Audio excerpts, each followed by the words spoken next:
All right, let me ask you this, and this, you're a scientist and not a politician, but given all that we've talked about, what should I be doing? What should the Congress be doing?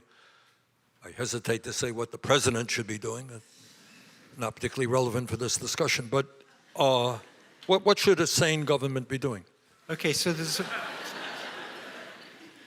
some very simple things that should definitely be done. They won't answer all these problems, but even those aren't being done properly.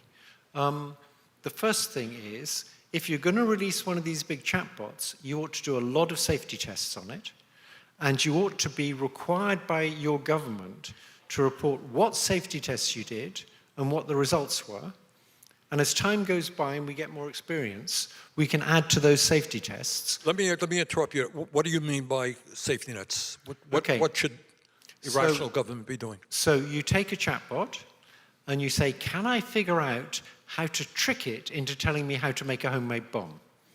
And the answer is you can. So these chatbots, because they've been trained on everything on the web that's available, they know how to make nasty viruses. They know how to make homemade bombs. And after they've been trained, if you were to just ask them that question and you didn't do any further training, they would tell you. You then do further training where people try and get them to say how to make a bomb and then tell them, don't do that, don't answer that question.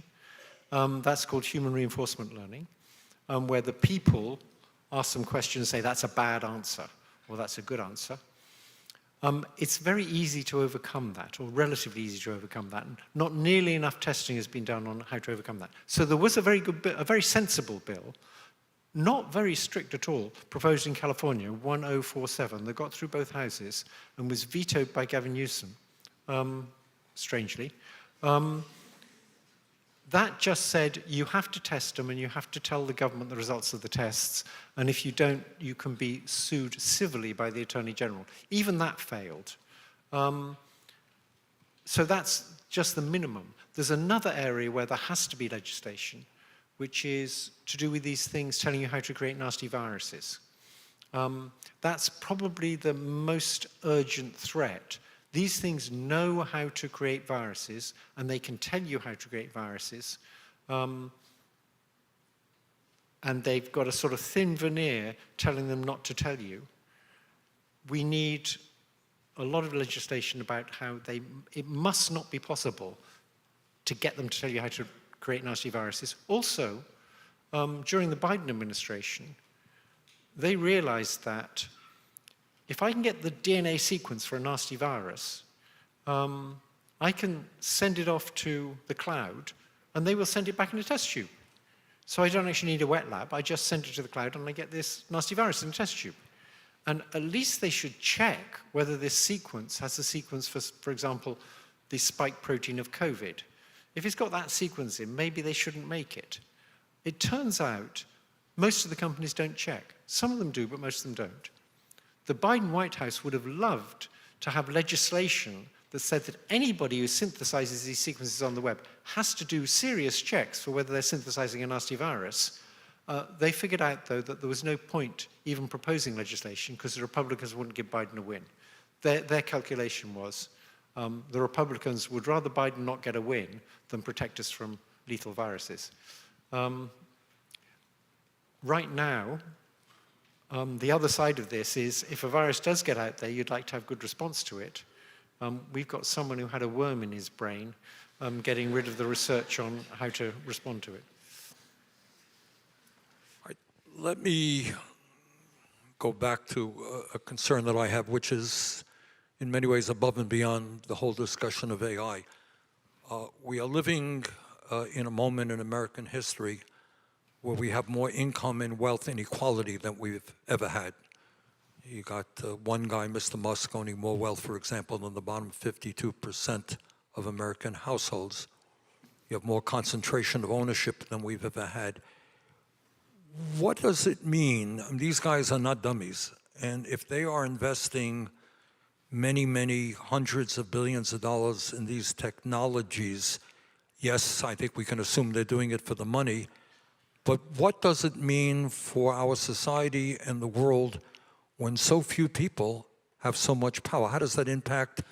Will, in fact, government be able to regulate these guys, or will they be, in fact, regulating government with their wealth and power? So I think the US has a problem, which I put down to the Supreme Court and judgments they've made, that you can just buy politicians. Not Bernie, but the other ones. Because Bernie gets his money from ordinary people.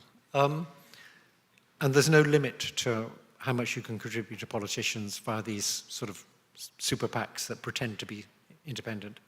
That means the rich can just buy the political system.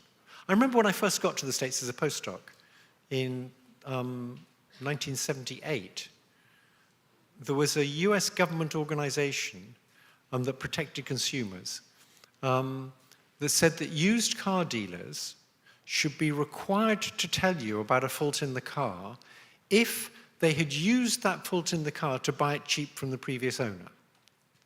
Now, the used car dealers of America didn't like that law, and they paid every senator $10,000, 100 senators, that's just $1 million, and the Senate voted against it. That just totally shocked me, that you could buy the Senate for $1 million. So I think our main problem is that the rich have much too much power and pay much too little in taxes. I just want to make one comment about taxes. It's a kind of a joke. When I moved to Canada, I moved to Canada, then I moved to Britain, then I came back to Canada, and I mustn't use the mic for doing that. So my next door neighbor was a politician, and he said, "Why did you come back to Canada?" And I said, "Because taxes are higher here." And he said, "Yes, taxes are too high, and our government has reduced them 3 times already, and we're going to reduce them again." And I said, "No, I said because taxes are higher here." And he said, "Yes, I agree they're too high." He could not comprehend the idea that high taxes are good. All of the research that led to this revolution in AI was funded by grants to universities. It was funded from taxpayer money. Almost all of Silicon Valley came out of federal grants to Stanford and Berkeley and places like that. Somehow, the very rich and people like Murdoch have won the battle to say that taxes are bad. Taxes are good. This is like greed is good. Greed isn't good. Taxes are good. Taxes are what funds everything. Without taxes, we wouldn't have all the advanced technology we've had, because nearly all that technology comes out of things funded by taxes in the first place. So I think I've had my little say now.